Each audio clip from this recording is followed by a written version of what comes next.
बिस्मिल्लाहिर्रहमानिर्रहीम। अस्सलाम वालेकुम नाज़रीन, आप देख रहे हैं प्रोग्राम कड़वी बात और मैं हूं जुल्फ़कार वीर। नाज़रीन, चकवाल का मौसम अबर आलूद है, लेकिन पूरे पाकिस्तान का सियासी मौसम उससे भी ज़्यादा अबर आलूद हो चुका है और किसी को कुछ समझ नहीं आ रही कि मुस्तक़बिल का सियासी मंज़रनामा क्या होगा। लेकिन अब कुछ सियासी जमातों ने सफ़बंदी करना शुरू कर दी है, जिससे कुछ इशारे मिल रहे हैं कि आने वाले दिनों में होने क्या जा रहा है।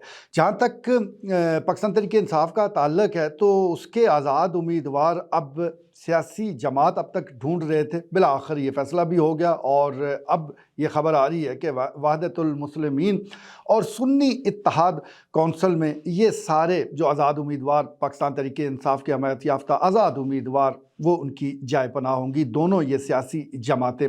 इससे एक तो जो जमाती नज़्म ज़ब्त है वो पैदा हो जाएगा, यानी जिस तरह आज़ाद अरकान को तोड़ने की कोशिश की जा रही थी उसका ख़ात्मा हो जाएगा, और दूसरा जो मखसूस नशिस्तें हैं ख़वातीन की वो हासिल करने के लिए कम से कम कानूनी जो चाराजोई है उसका आगाज़ हो जाएगा। ये मामला तो अदालतों तक ही जाना है, तभी ये तय होगा, लेकिन बहरहाल इस अब मामलात इस लाइन में लग चुके हैं। आने वाले दिनों में यकीनी तौर पर सियासी जो सरगर्मियाँ हैं मज़ीद तेज़ होगी। जहाँ तक ज़िला चकवाल की सियासत का ताल्लुक है तो इस वक्त सबसे ज़्यादा तवज्जो का मरकज़ हल्का NA-59 है।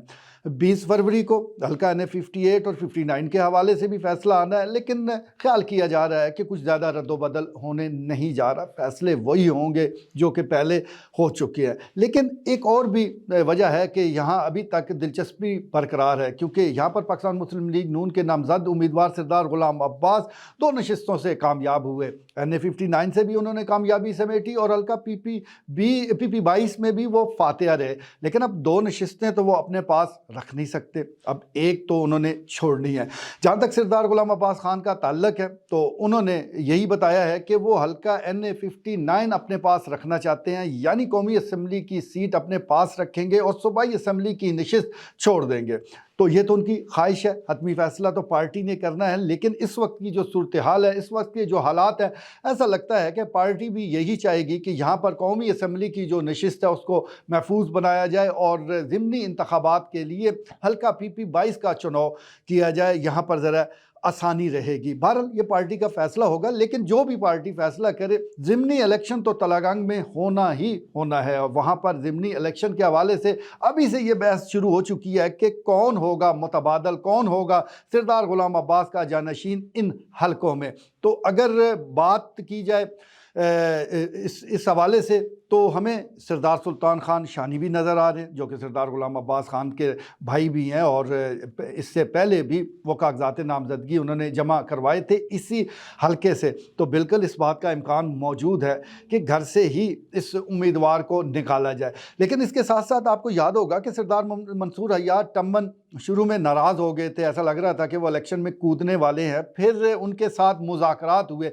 ज़रा ये बताते हैं कि उनके साथ मुज़ाकरात का जो बुनियादी नुक्ता था वो यही था कि सरदार साहब दोनों नशिस्तों से कामयाब होंगे तो एक तो उन्होंने छोड़नी है, इसलिए आपको उस वक्त एडजस्ट कर दिया जाएगा। अब किसी को ये वादा याद है या किसी ने ये वादा जिसने भी किया है, क्या वो इस पर अमल दरामद कराना चाहेगा या करा सकेगा, ये वो सवाल ज़रूर मौजूद है। लेकिन इस नशिस्त को लेकर अब कई आंखें हैं जो इसको बगौर देख रही हैं, इस हलके पर नज़र जमाए बैठी हैं और इस सिलसिले में कोशिश की जा रही है कि यहाँ का टिकट हासिल किया जाए। वैसे बुनियादी राय, कलीदी राय तो सरदार गुलाम अब्बास खान की होनी है, क्योंकि वो ही इस नशिस्त से कामयाब हुए हैं, लेकिन पार्टी भी मौजूद है और पार्टी कुछ भी कह सकती है। यही वजह है कि सोशल मीडिया के ज़रिए राना सनाउल्लाह का नाम भी लिया गया कि वो इस हल्का PP-22 से इलेक्शन में हिस्सा ले सकते हैं, लेकिन ये बात दुरुस्त नज़र नहीं आती। उसकी बड़ी वजह यह है कि जिस कैंडिडेट को भी आप बाहर से लेकर आते हैं उसे उस हलके में खड़ा करते हैं कि जो 100% महफूज हो, 100% जीतने के इम्कान हो, ज़रा सा भी रिस्क ना हो, क्योंकि एक तो आप उम्मीदवार बाहर से लेकर आ रहे हैं और अगर वो नशिस्त ज़रा कमज़ोर है, हालात ज़रा पतले हैं, तो फिर ये कैसे मुमकिन है कि वो जीत जाए। इसीलिए ज़्यादातर इंतखाब ऐसी हलकों का किया जाता है जो कि महफूज हो। लेकिन मौजूदा इलेक्शन यानी 8 फरवरी के इलेक्शन ने बता दिया है कि पाकिस्तान में कोई हलका भी महफूज नहीं है, किसी जगह से भी कोई भी हार सकता है। और जहाँ तक हल्का PP-22 का ताल्लुक है तो वहाँ पर तो मुखालिफिन अब भी ये कह रहे हैं कि हम जीते हुए हैं, हम 45 फार्म के मुताबिक फातेह हैं। तो जहाँ یہ شور شرابہ موجود ہے وہاں پر مرکزی کوئی لیڈر یا صوبائی جو صدر ہے وہ آ کر الیکشن لڑیں گے، یہ لگتا نہیں ہے۔ لیکن سیاست ہے بھائی، کچھ بھی ہو جاتا ہے، لیکن بہرحال ہمارے ذرائع بتا رہے ہیں کہ ایسا نہیں ہونے جا رہا۔ جہاں تک حلقہ 59 کا تعلق ہے تو اس میں کچھ درستگی لانے کی بھی ضرورت ہے۔ اس کی حلقہ بندیوں کو لے کر بڑا ابہام پایا جاتا ہے، لوگ حیران ہیں کہ اس میں تحصیل کلرکا حرب کے علاقے بھی موجود ہے، تحصیل تلاگنگ کے علاقہ جات بھی اس کا حصہ ہیں، اور تحصیل چکوال بھی کہ کچھ علاقے جو ہیں وہ اس حلقے میں شامل ہے۔ تو عجیب و غریب ہی یہ حلقہ ہے کہ یعنی قومی اسمبلی کی نشست پر امیدوار کسی اور امیدوار کو یہاں کے لوگ ووٹ دے رہے ہوتے ہیں، اور صوبائی نشست پر ان کے سامنے کوئی امیدوار اور ہوتا ہے۔ یہ عجیب و غریب اتفاق ہے، اور پورے پاکستان میں اس کی کہیں اور مثال نہیں ملتی۔ جس طرح کہ 24,000 سے زائد ووٹ جو مسترد ہوئے ہیں اس کی بھی پورے پاکستان میں کہیں اور مثال نہیں ملتی۔ تو اس حلقے کی جو ڈیزائننگ ہے اس کو بھی لے کر یہ کہا جا سکتا ہے کہ ایسا حلقہ پورے پاکستان میں نہیں ہے۔ ایک تو اسے بھی درست کرنے کی وہ بہت زیادہ ضرورت ہے، اور جس طرح کے حالات اس وقت ہمارے سامنے ہیں تو ضرورت اس امر کی ہے کہ ان جو حلقے کی سیاست ہے اس طرف توجہ دینے کی ضرورت ہے۔ بھلے فاتح کوئی بھی ہو، نوٹیفیکیشن جس کے بھی حق میں آئے، کس کی بھی فتح کو وہ سٹیمپ لگا دی جائے، کسی کو بھی اسمبلی میں پہنچا دیا جائے، لیکن ایک بات طے ہے کہ تمام جو بڑے پردھان ہیں سیاسی طور پر ان کی چولیں ہل کر رہ گئی ہیں۔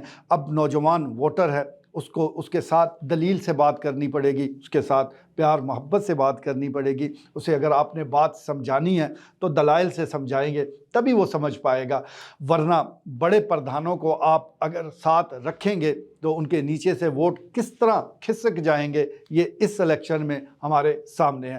امید کرتے ہیں کہ 20 فروری بھی گزرے گا اور ملک جو ہے وہ خوشحالی کی طرف قدم بڑھائے گا، کیونکہ بہت سیاست ہو چکی، صبح دوپہر شام سیاست وہ پوری قوم بھی کھیل رہی ہے، لیڈران کھیل رہے ہیں، لیکن اب وقت آ گیا ہے کہ اس عوام کو بھی کچھ لوٹایا جائے۔ جن کے خزانے بھرے ہیں ان کو فکر نہیں ہوگی، لیکن عام جو آدمی ہے، متوسط طبقے کے جو لوگ ہیں وہ کافی پریشان ہیں، اور ان کو اور بھی ڈرایا جا رہا ہے، ان کو بتایا جا رہا ہے کہ آنے والا وقت اور سخت ہوگا، ذہنی طور پر تیار رہیں۔ اب کتنا کا آپ نے ذہنی طور پر عوام کو تیار کرنا ہے؟ اب ذہنی طور پر عوام تیار نہیں بلکہ مفلوج ہو چکی ہے، تو خدا کے لیے ان پر رحم کریں۔